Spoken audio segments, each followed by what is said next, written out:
Hello, good afternoon, everybody. I'm Hadar Suskin, the President and CEO of Americans for Peace Now. Thank you for being with us this afternoon or morning for those of you who are in California. I'm really excited for our webinar conversation today. In a moment, I will introduce our wonderful guest, but I'm going to take a moment, as those of you who are veteran APN webinar goers know, this is the part where it takes a minute for everyone to sign in, and I get to partake in the wonderful Washington tradition of filibustering for a minute or two. So yeah, see, Sharon's new. She hadn't heard that one before. Some of these people are rolling their eyes. They're like, yeah, we know. Again, thank you, everybody. Thank you for being with us today. This is going to be a really exciting conversation. I have been looking forward to it. I know some of you have probably read not only Sharon's book, which we'll talk about in a minute, but her op-ed in the New York Times, and seen her on many other things, including Oprah's book list this last week. So I realize the APN webinar, Sharon, is perhaps not at the top of your list of big events, but it's at the top of my list of big events. So thank you for being with us. Again, before I do the introduction, I'll just quickly logistics. This webinar will be recorded, so if you want to hear it again, you want to share it with friends, you will be able to. I remind you all that if you do have questions, feel free to ask them at any time throughout the webinar. We'll get to as many of them as we can. The way to do so is to use the Q&A button at the bottom of the screen, not raising your hands, not typing in the chat, use the Q&A, and Sharon and I will address as many of those questions as we can. So with that, I want to say hello and welcome and thank you to my friend, Rabbi Sharon Brous. Sharon needs very little introduction, but you're going to get a little bit from me because you can't help it. I'm sure all of you know Sharon is the founder, the senior rabbi at IKAR in Los Angeles. She has written an amazing book, which we will talk about in just a moment. But even before this book, Sharon has really become one of the leading, not just Jewish voices, but moral voices in our nation. And we've known each other for a while, but a moment that always sticks out for me, Sharon, is 2013 when you spoke at the inaugural prayer breakfast when President Obama was inaugurated. I was lucky enough to be there at the National Cathedral for that event with some friends, colleagues, and listening. And it was, as I think President Obama wanted it to be, an interfaith ecumenical event, obviously, but still we were sitting in a cathedral and it felt very churchy. And for those of us who, that's not our background, until Sharon got up there and spoke, and it was just incredible to hear you and see you up there with the president bringing your voice into our national conversation. And you've only continued to do so in the years since then. So thank you, Sharon. In a minute, I promise I'm going to stop talking and turn it over to you. But first, folks, this is Sharon's new book. Very rarely in our webinars do we hold up books and wave them and say you should buy them, but you should buy it. And I was telling Sharon before we got here, before we went on, I'll just be honest and admit I don't often select books from sort of the spirituality section in the bookstore. That's not my regular reading. And this book has both brought smiles to my face and made me weep multiple times. So thank you for sharing this with all of us, Sharon. And with that, I just want to turn it over to you and say hello, welcome. Please just tell us a little bit about this. We'll dig into details, but tell us about the book. First of all, Hadar, thank you so much. I'm so happy that you asked me to be part of this conversation with you and with this beautiful community. I'm grateful to be with all of you. So thank you everyone for showing up today. The essence of the book, on one foot, is that we are living in a time of great brokenness right now. We are suffering from an epidemic of loneliness, of social alienation, of isolation, of political extremism, and of real ideological division in our families, in our communities, in our country, and in the world. And we desperately need to find our way to one another in celebration, in sorrow, and in solidarity. And so the book is rooted in Jewish wisdom, but it's really intended for a broad audience, and I think is finding resonance, hopefully, among people even who don't share this tradition. I chose the word amen because that is one of those words that really is sacred in many traditions. Jews say amen, Christians say amen, Muslims often say amin. And so this is a word that has an echo through many of our faith traditions.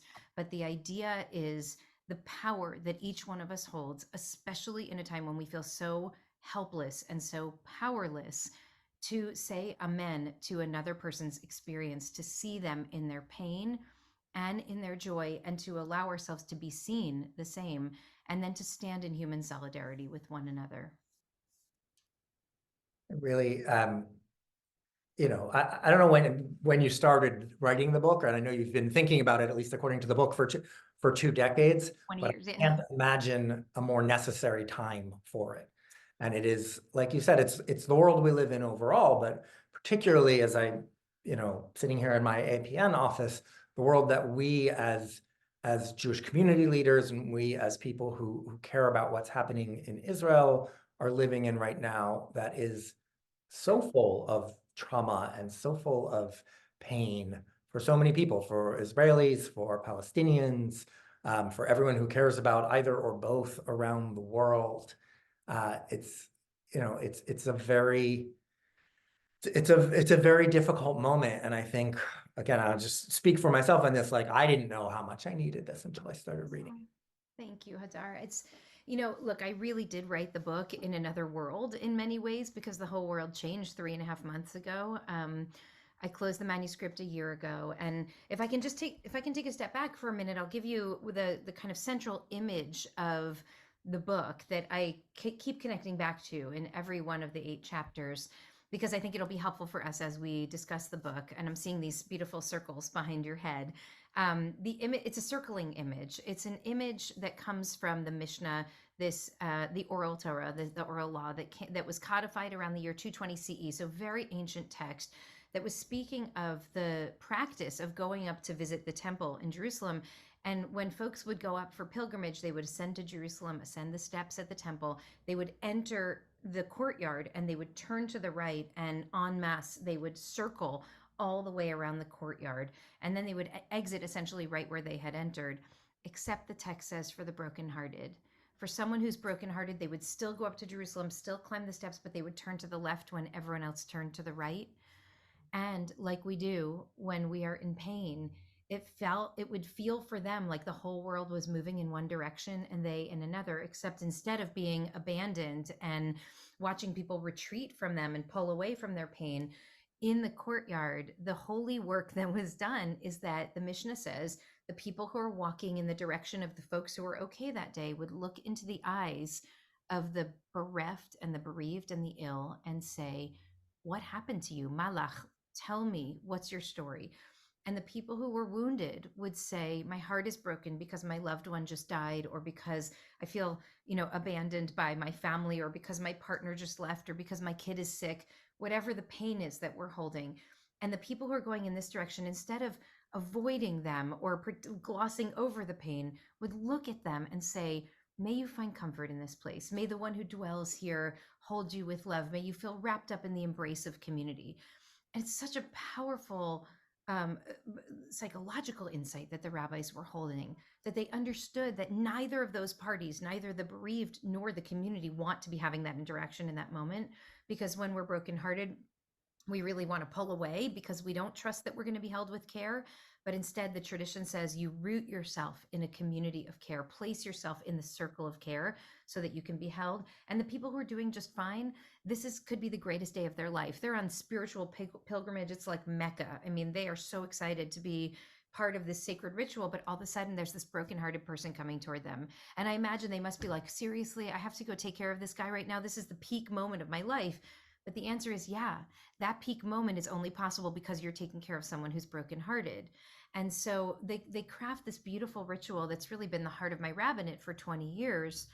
And what I realized is I wrote the book at a time in which both I personally and I think our American Jewish community, especially white Jews in America, were really trained, to walk to the right, and to as a rabbi pastoring to community, to look up and see who needs help, who needs support, who needs love right now, and how can I help them?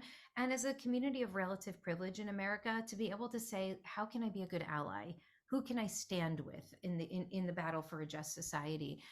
And then after October 7th, just so many of us felt like we were moving in the other direction and needing the support and the love and the care from the rest of the community. And I myself also became a mourner because my father died just before Rosh Hashanah. So I'm also turning to the left. And so in many ways, I'm orienting now from the other direction.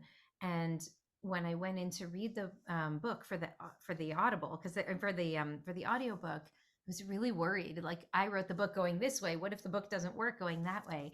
And it does, which I'm relieved by, because otherwise, you shouldn't buy the book. But the reason why it works is because it's ancient wisdom, because the rabbis who wrote this ritual, who wrote about it, they understood a lot about the human condition. And they knew that sometimes we're going this way, and every one of us at some point will be going the other way. And so I feel really moved by the way that they held and created time and space back then as a kind of offering for us in this time of so much heartache and distress and anguish, especially right now. Yeah, I mean, I think, I'll take the risk here and speak for probably everyone who's on the webinar today that post October 7th, regardless of which direction we were coming from on the 6th, almost everyone feels like we're going to the left now. And that I think we feel that as individuals. And I know, all of us have been struggling to feel okay ourselves and to help our families, our loved ones, our friends, our colleagues feel okay. And I think as we've looked for that broader community and who's still coming from the other way, there's been a lot of, for me, there's been a lot of good and a lot of positive and a lot of support. I think there are a lot of, questions from the American Jewish community right now too, about who is making up that community and how are we feeling about it. Again, I know you wrote this. Mostly, the stories in here are about individuals, about people dealing with mourning, with loss, with sicknesses, all these other things, and also moments of joy. But as we're talking about, we're experiencing that as a community now. And we're responding to that as a community. We're responding to that as institutions. I want to say, separately from the book, which we're happy to have you join us and talk about today, I just am thankful for the response and the leadership you've demonstrated about how we are responding post October 7th and how we're talking to our own community, to ourselves, and to our colleagues. I guess it's really a question, does the experience of this book, of writing this, of living this, is that influencing the way you're responding now post October 7th? Yeah, absolutely. I mean, I will say, I felt what many of us felt after October 7th. I felt incredibly lonely. I was really struck by the voices I did not hear, reaching out and just saying, is your family okay? I know your brother and his kids live there. Are they okay?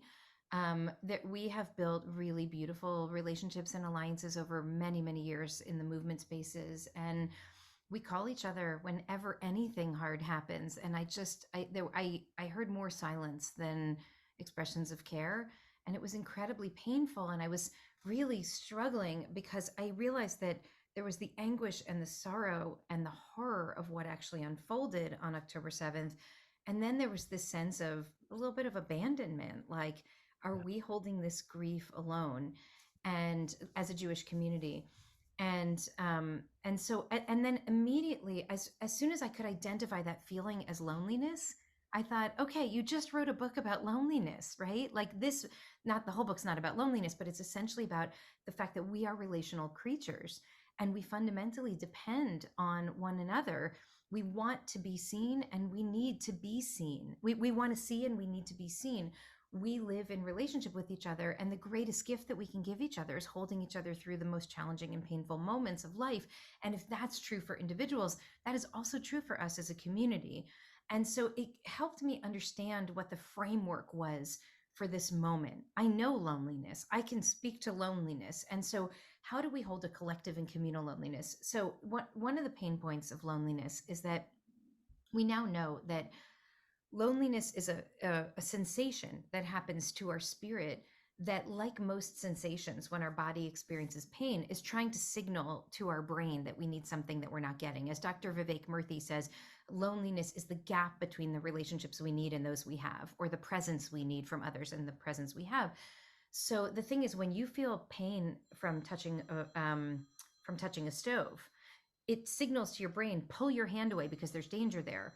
But when you feel the pain of, and that could save your life, but when you feel the pain of loneliness, it does the opposite. It's really warning your brain, you need social connection, you need relationships. But what it does is it instinctively pulls us into retreat from others. It makes us not want to go toward others because we feel hurt and offended and sad, and we feel like they don't want us there anyway. And so what we have to do is something very counter-instinctual when we're experiencing personal or communal loneliness, which is actually lean into relationship. And we saw that happening in our Jewish community in such beautiful ways, where people were like, I'm not getting it from my colleagues at work, and I'm not getting it from my allies in the racial justice space, and I'm not getting it from here, and I'm not getting it from there. So I'm going to find it with one another, leaning into relationship in that way. And I think many people said that that was a lifeline. I felt it was a lifeline. Our Jewish community was a lifeline during that period.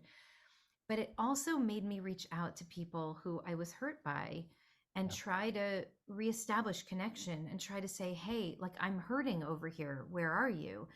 And Hadar, one of those people was a Palestinian friend of mine who lives here in LA, who we've spent decades building relationship.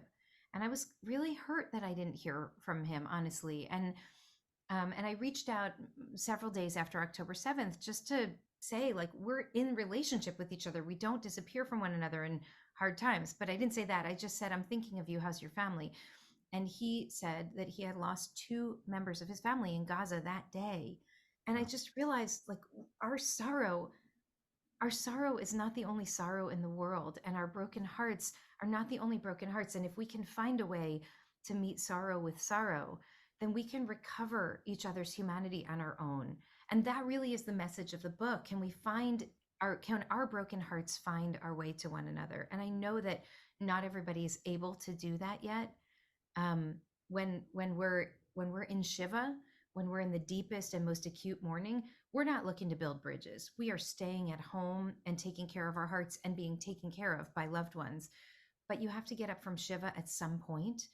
And at some point, whether the distance is time or the distance is like real proximity, meaning I'm going to be able to get up before my brother who lives in north of Tel Aviv will be able to get up because he's still living deep in it and I'm not. Even though I think about it every minute of the day, then we have the bandwidth to walk around the block and see the other people who are also grieving and see the other people who are also living and loving and see the bruises and the beauty of the world. So if we have the bandwidth to engage, we must engage, because these bridges and human connections are the only way that we're going to be able to heal as a society. Seems trite to say amen, but It's not trite, though. It's not trite. It's very powerful. it So is. say it. Yeah. It is. Look, I mean, I have, as I'm sure many on this webinar with us today, have had the exact experience of Palestinian friends, whether, here in the US or there, and reaching out, and who's reached out first and who reached out again. And I had some who I was in touch with, in October, who I haven't spoken to in a little while now. And it reminds me that I need to do that again, because we are going through our own challenges and our own mourning. And so are they, and they're overlapping and they're connected. Right. Uh-oh, Sharon, can you hear me? I can hear you. Can you hear me? Small. I can hear There we you. go. You got me. Okay, good. Okay. And you froze for a second, but Sorry about that. Oh. sorry, maybe it was me. I hope, but one of the questions that's come up in the questions here, and again, I encourage everyone to use the Q&A function. As we think about this on the communal level, it said, why did it take the horrendous events of October 7th for us to walk to the left? What does Jewish tradition and scripture have to say about that? And I'm taking that, and you take it however you want, but really on the communal level, as we think about the work that we at APN and you in so many ways are engaged with around Israel and Palestine, around trying to find peace and a better future there. Obviously, October 7th in horrible ways is a turning point. But what's why did it take that for so many of us to make that decision to go left? So, Patricia, thank you for that question. I mean, first of all, as Hadar already pointed out, we're all walking our own path as individuals and then as members of a broader community. And so there are many people in our community who are walking to the left before. But what I was suggesting is that at this moment in the 21st century, many American Jews found ourselves over the course of the last couple of decades in a position where we had relative social safety, we had relative privilege compared to many in this country, and so we were in a position where our moral responsibility was to look up and say, how can I use every spiritual, financial, material, and other resource that I have to help amplify voices of people who otherwise might not be heard, and to really be strong allies in the fight for a more just and loving society. And I think that remains the case now. But what I experienced after October 7th, and what I think many Jews have, is for the first time in many of our lives, a true sense of vulnerability. I believe that the tipping point for anti-Semitism in the United States was not October 7th. I think it happened in 2017 with Charlottesville. I think that was a moment where many of us started to think like, oh, there's a path to the left here and I might be walking on it. And even still, and I think that was reinforced after Charlottesville So many by a times. number, what? So many times, So many unfortunately. times, by a number of violent episodes, by a spike in anti-Semitism across the country, etc. And something different happened on October 7th. I felt it. I felt that for so many people in our broader Jewish community, there was this sense of real, true, personal vulnerability. And as a Jew, meaning I am feeling my Jewish identity in a totally different way now than I did before. And this is something that Ezra Klein and I talked about on that interview. Not to drop the Ezra Klein interview here, but I'll just mention it because it was something that he pulled out from one of the sermons that I gave in the aftermath, where he said this is the reason that he called me, because I was talking about Avram HaIvri. The moment that Abraham became a Hebrew was the moment that his family member, that his nephew, had been abducted. That's the first time in the Torah that he is identified as a Hebrew. He's many other things before that. He's a father, he is a husband. Is he a father? He's not a father yet at this moment, but he's a husband, he's a businessman, etc. But he is not an Ivri, a Hebrew, until the moment that this is taken from him. And I believe that something similar happened to a lot of Jewish people, especially American Jews, who again came from this position of relative social safety and privilege before, that we suddenly felt like, oh, as my identity is part of what brings me into the left side of the circle rather than the right. And so, look, I was recently speaking with a very prominent psychologist and who's a professor, and she shared that when you don't have social safety, it's very hard to experience empathy for another. If you don't feel safe, it's really hard to open your heart. And I also believe that we can match vulnerability with vulnerability. And there's even a chapter on that in the book, that when we go to a vulnerable person, the only way we can really meet each other is if we can attach to our own sense of vulnerability in the world. And so this moment of our Jewish community, many in our Jewish community feeling like we're turning to the left, should not be a moment for us to disengage from the work, but actually should help us empathize even more deeply if such a thing is possible. And I get that for many people who are at the deepest and most acute trauma right now, trauma, grief, and fear, it is extremely difficult to be on the front lines of that bridge building work. But for the rest of us, if we can, we must. Yeah, and I think, like you said, everybody is in their own place on that sort of continuum, and hopefully we'll get to the place where they feel they can do that in their own time. I think it's fascinating. I mean, you mentioned Charlottesville. Obviously, we had 4 years of the previous administration, let's just call it that, with so many events there, and including, so many direct attacks on Jews, on synagogues, Tree of Life, so many other things. And yet I agree with you that in some ways what happened on October 7th, not here, but in Israel, made people fear for their safety in a different way. Even though there were literal murders on, and attacks on Jews here in America. And some of that I think is the scale. But some of that is obviously people's deep connections, personal in so many ways to Israel. But I think a lot of it is also what you were talking about before, is the responses here in America that, so many of us, I think, expected, and people have grown up and lived in a world where you thought if you would see such a horrible thing like that happen, then it would just be very clear that everybody would be with you in unequivocally condemning that horrible thing, and we would move forward together supporting each other.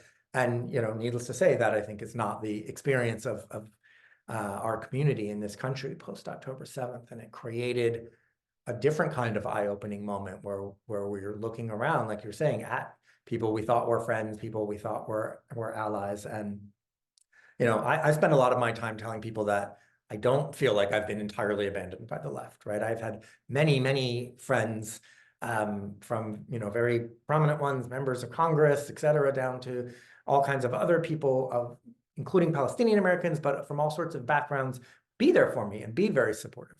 But it's also true that that's not been universal, and Right. it's something we all need to reckon with now. Yeah, I think that's right. And even in my first sermon right after October 7th, when I was talking about this sense of existential loneliness and the feeling of abandonment that so many of us felt, I also said we have to know that we have not been entirely abandoned. My congressperson called me 4 times the first week to just check in on how's your community doing? Are you okay? Our district attorney called. I mean, we had and a lot of friends. And so I think that sometimes the silence is louder than the voices of compassion and love. And so we have to also recalibrate a little bit. And I was and am very pained by the people who did not who had so much moral clarity when it comes to so many of the conflicts in the world, and who really we have stood side by side through some of the hardest things that our country had faced, and then they're literally on the other side of this, like in terms of justifying the atrocities that were committed against my family and against our family. And so that's so painful, and that is not everyone. And I think it's important for us to recognize that. And Hadar, I'll also tell you what I believe that part of what we're seeing among many Israeli Jews and many Jews in the diaspora, this sense of kind of exasperation that people aren't empathizing with our family when we've been victimized. And I also see in our Jewish community that there's a lack of empathy toward Palestinian innocents who are suffering terribly in this time as well. And I keep asking myself, how is it that a people that knows the pain of being totally marginalized and even having even atrocities against us be celebrated, that we can't just expand our heart a little bit more to see to see children who are dying, who are Palestinian children who have nothing to do with Hamas. And so I just want to keep, I really believe that the work of a pastor, of a rabbi, our work is to comfort the afflicted and afflict the comfortable. And right now we're in a big comfort the afflicted moment because our people are really afflicted. But we have to always remind ourselves of the uncomfortable work too, which is, we still must not rest until there is peace in this region, until there is a just future for all of the people who live in this region. And so I want to make sure that we are not falling into the same trap that we see many people fall into when they create false binaries about whose humanity matters more and who do we grieve and whom do we not see or grieve at all. Yeah. And, Sharon, this is one of those spots where I think the personal and the communal overlaps or parallels the political as well. And something that, we at APN have been dealing with, as everyone has over these past few months, of course, the horror at what happened on October 7th. And, we know we're all sitting here. I mean, last night I went to bed having heard from my nephew, who's a soldier in the IDF right now, that something terrible had happened in Gaza and there were many soldiers who were killed. We didn't know the details yet, and we all, woke up and saw the details today. And that can't be our whole view, right? Our work as our organizational work, but I believe our work as people who care about peace, who care about a better future, has to encompass, has to be able to look at what's happening to Israelis and Palestinians, and have to get past what I think is frankly, the failure of many, not every, but many of the organizations in American Jewish life who, especially in times of conflict like this, but end up playing the role, I think, of really just, trying to score points for their team, saying we're right and they're wrong and they're the worst and everything we did is justified and everything they did is bad. And, I can't count, I don't even want to think about how many times in these last few months I've said to people who have been sharing things, whether it's on social media or otherwise, that are false. And I've said to them, look, there's enough very real horrors happening on both sides that trying to make the other side look worse is not helping anybody here, and that we need to work as communal organizations, as communal leaders.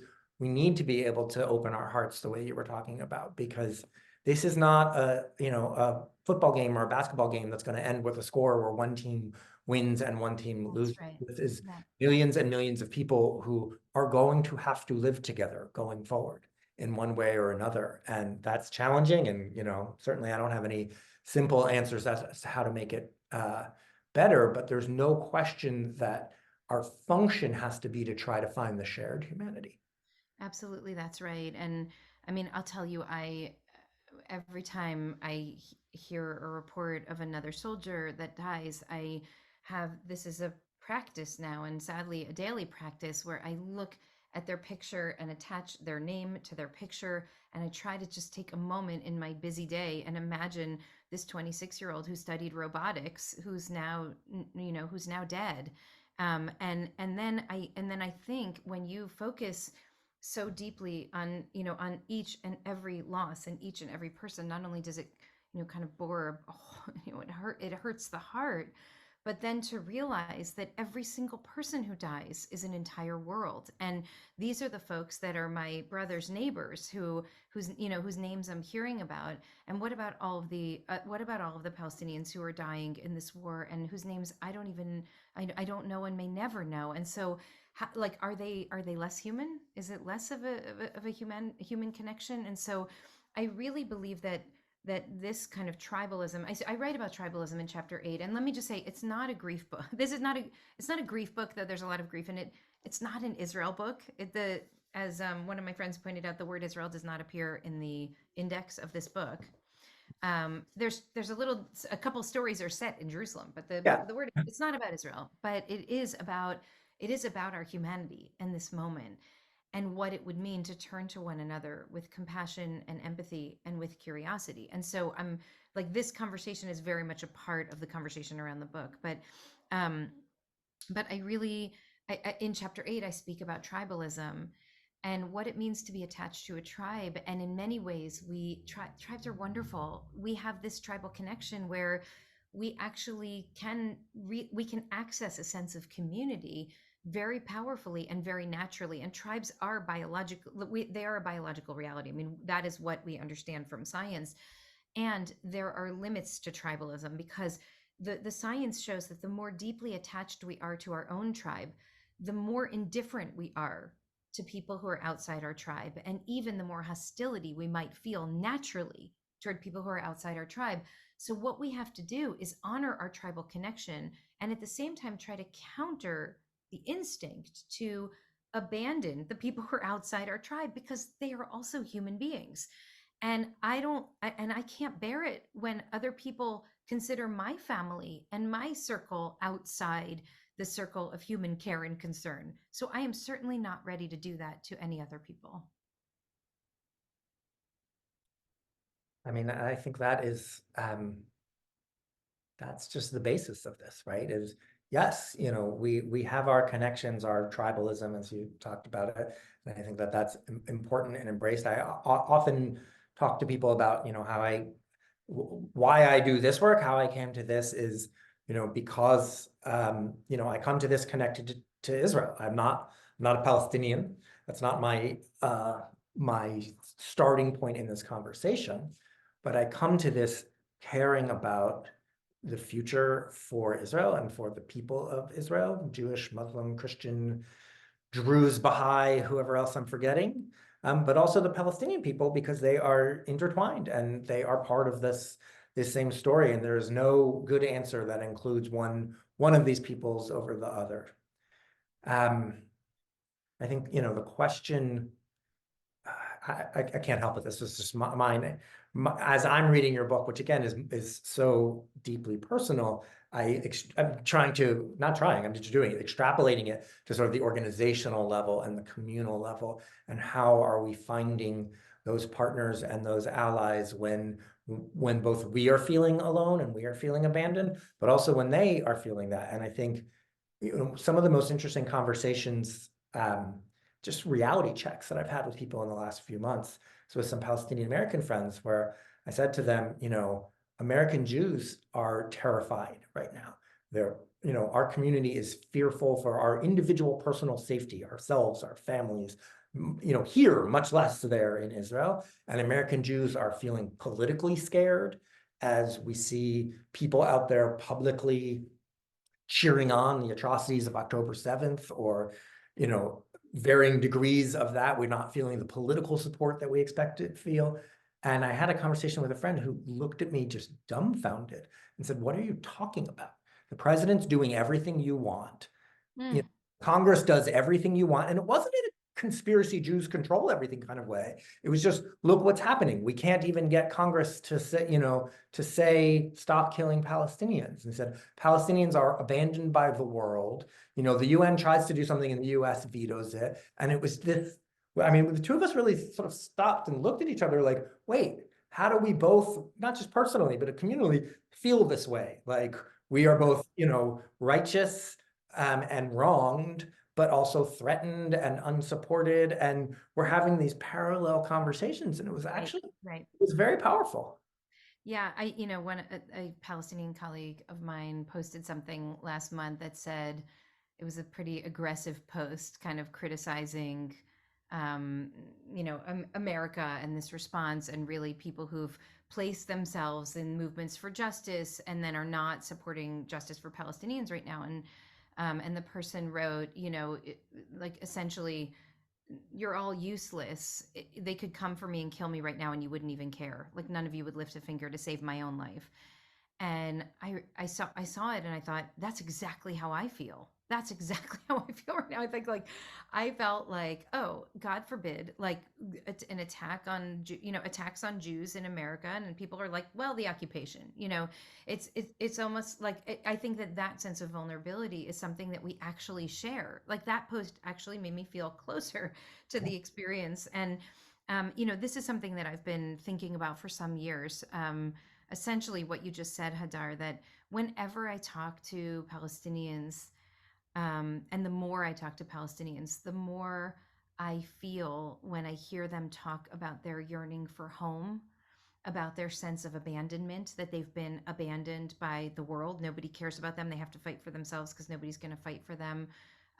Their sense, their need for self-determination. The more I hear Palestinians speak, the more I think, oh, there's a people in the world who is uniquely situated to resonate to what you're describing and empathize with it, because that's our experience too. And isn't it, some kind of sick irony that the people who in this world are actually oriented toward one another on the basis of shared experience in the world are actually the people who, who are in eternal conflict, or hopefully not eternal, but in such terrible conflict with one another. So when I see people like our friends at Standing Together, on the streets in Tel Aviv right now, I think, oh, that is the way. These are folks who have found their way to one another, even, by the way, in the midst of the trauma and the grief and the fear, and have said, there is another way. We have to build a third way. These false binaries are only harming all of us. There is a just future, and we're all going to be living in it. And kind of calling all of us to lift our gaze and say, you know what, we need to be more imaginative, more creative. Like, what are the craziest ideas out there? Let's talk about them and see if they might be possible. Because as you've said, there are millions of people there who aren't going anywhere. And so we've got to figure out how we're going to live together. And let's have that conversation. Yeah. And I think when you talk about the craziest ideas, it's funny because I think the prescribed range of ideas in which we are, allowed to think about and talk about in terms of the political space is so very narrow now. And it's been narrowed by governments, it's been narrowed by our own community and community leadership over, years and generations here, where, we think about, you're talking about the one community that should be most attuned to their challenges and their suffering. And it makes me think about, years ago, I was part of helping organize the Save Darfur Coalition, where the Jewish community, for sort of no obvious reason and in hugely disproportionate numbers, played an important role there. Or going back to fighting apartheid in South Africa, where Jewish community institutions were so engaged. I mean, the Jewish community has historically been there for so many communities that were not intrinsically connected to us. And yet, for very obvious reasons, in this case, we, are just pushed toward separation and opposition. And I'm talking about even here in the United States, much less, there are examples, our friends at Standing Together and others who are organizing and working for a different and a better future here. But I think about how little American Jewish organizations and leaders, again, with some exceptions, but few, really deeply engage with and work with Palestinian American, Arab American communities, where we have let ourselves be divided by the politics and let ourselves, sign up for our individual teams rather than finding ways to come together. It's interesting that you say that, because I think a lot about what Brian Stevenson teaches about proximity, which I think I quote somewhere in the book, that you can't understand a person unless you get proximate with that person. You can't fight for a more just world unless you're proximate with the people who are being hurt by the injustice. And I love this image from the temple, because what it's about is actually getting proximate with people. It's about seeing people and connecting with them. And you and I both have friends who are Palestinian American and also Palestinian, not American. But when you don't have relationships with people, you can't, all you can do is imagine them, instead of, and it gets even harder to imagine them in a positive way, but all you can do is make assumptions about how they feel about everything and not connect with their humanity. And so what does it take for us to actually get proximate with each other and be willing to see one another and grow in relationship? Now, I will just say it's a very hard time to start building new relationships right now. But please God, this war ends soon, and we'll be able to start to do the work of healing, which we so desperately need. And I think we should really prioritize the work that organizations like New Ground here in Los Angeles do, which is Muslims and Jews finding their way to one another. And they're not all Palestinian Muslims, but it's run by Aziza Hassan, who is Palestinian. And maybe you saw an article that she and Andrea Hodis were in early on. They did a beautiful piece about them in the New York Times, and it was essentially about how their relationship, they keep finding their way to one another even in the midst of conflict, because their relationship is really rooted in shared love and mutual concern about the world. And I feel that it is of the utmost priority that we invest in those relationships. It just occurs to me, there was an article when the wall was built, so many years ago, during and after the Second Intifada. I think Ethan Bronner wrote a piece in the New York Times about how one of the casualties of the wall would be relationship building, that Israelis and Palestinians would really not encounter one another because they live literally on different sides of a wall, and that we learn each other by being in relationship, by having somebody, you're on a joint work project, you ask how their family is, they tell you how hard their life is, they tell you what their fears are, what their dreams are.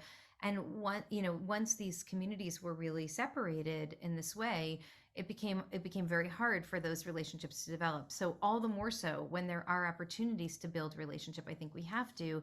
And it's not an accident that Standing Together grows out of relationships between Israeli Jews and Palestinian citizens of Israel, and others who are also a part of the sacred work there. I really see that as an imperative for us. And there's no question, just going back to that article for a moment, that that's been true. I mean, there are all sorts of different reasons, good, bad, and ugly, that, the government took those decisions. But I mean, I could tell you, as somebody who used to live on a kibbutz in the north, where workers from the West Bank would come to the kibbutz and people from the kibbutz would go into the villages there, and that stopped. And you have a whole generation of Israelis and Palestinians now who, for the most part, only know each other from checkpoints, from one holding a gun, and both being scared of each other. And it has been extremely, extremely damaging. One of the pieces, Sharon, that this was making me think about was sort of the metaphor of family, or different extents of family, that if we and the Palestinians are cousins, it's one thing to have a challenging relationship with your cousin and over there who's difficult sometimes, and there's, sometimes you're together, sometimes you're apart. But as you get into the immediate nuclear family, all the more so.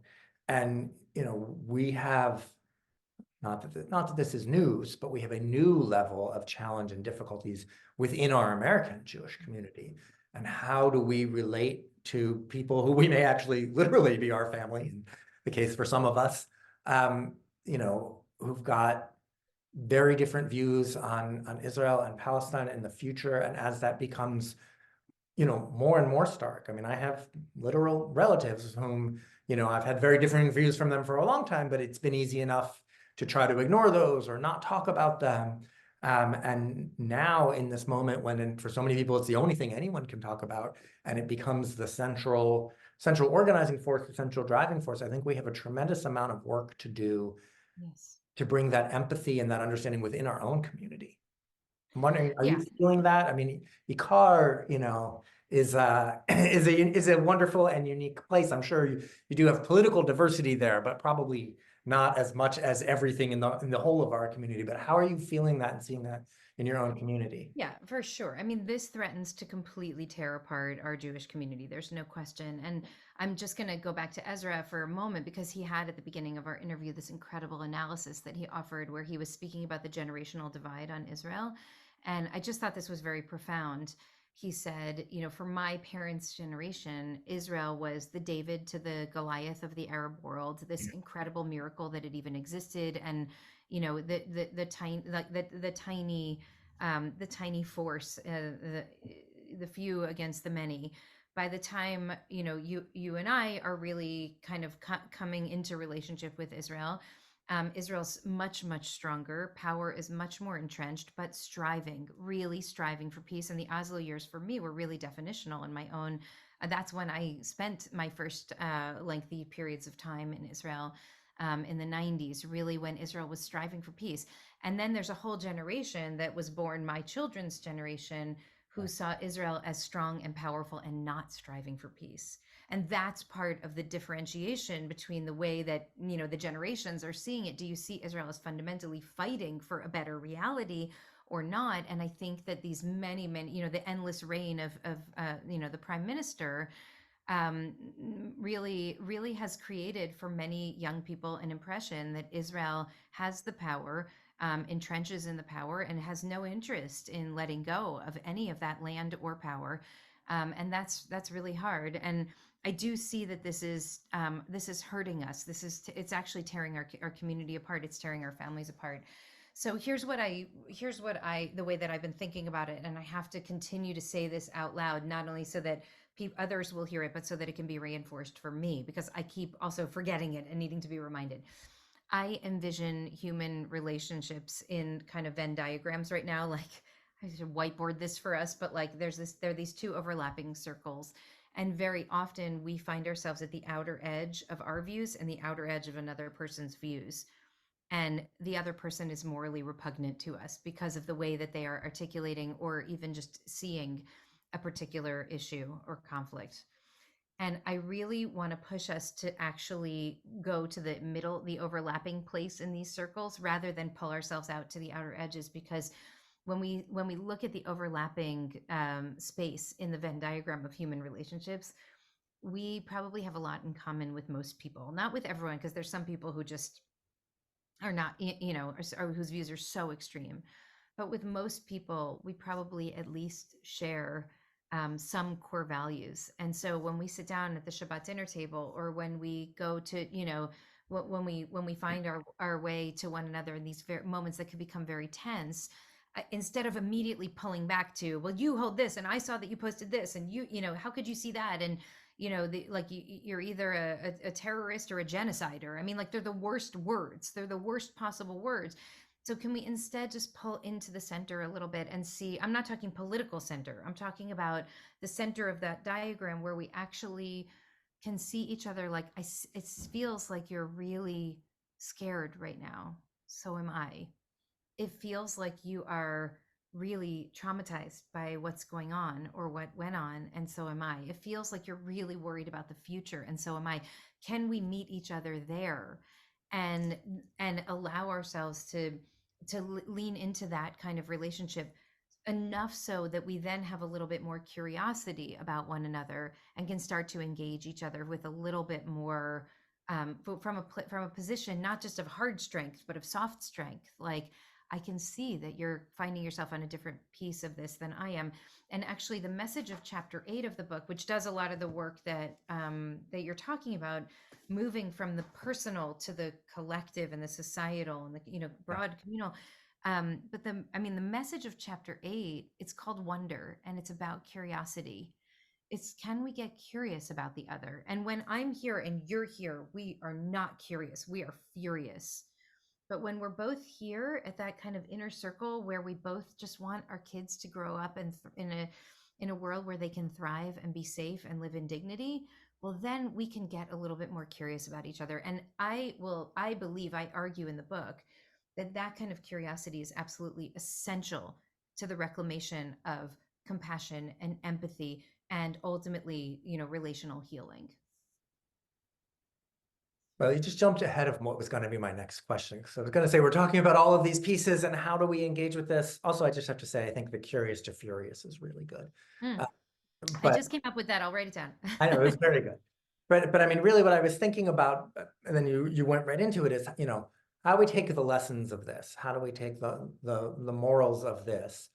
Which, yes, chapter 8 gets into the organizational book, but to me, in reading this, is really just, it's about how do we relate to each other, right? How do we engage with people who are in pain, who are mourning, who are in need? How do we also remember to bring joy into our interactions? How do we take care of ourselves? All of these pieces. I'm just thinking about, in the work that every single person on this webinar and everyone who's part of our community is doing right now, of trying to be okay post October 7th.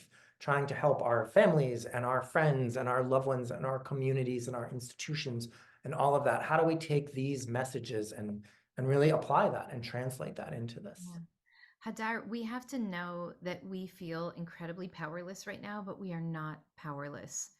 We are not powerless. And I mean, for many years, I have had beloved colleagues, and I myself have wanted to throw my hands up and say, oh my God, the discourse in the Jewish community is completely missing the point.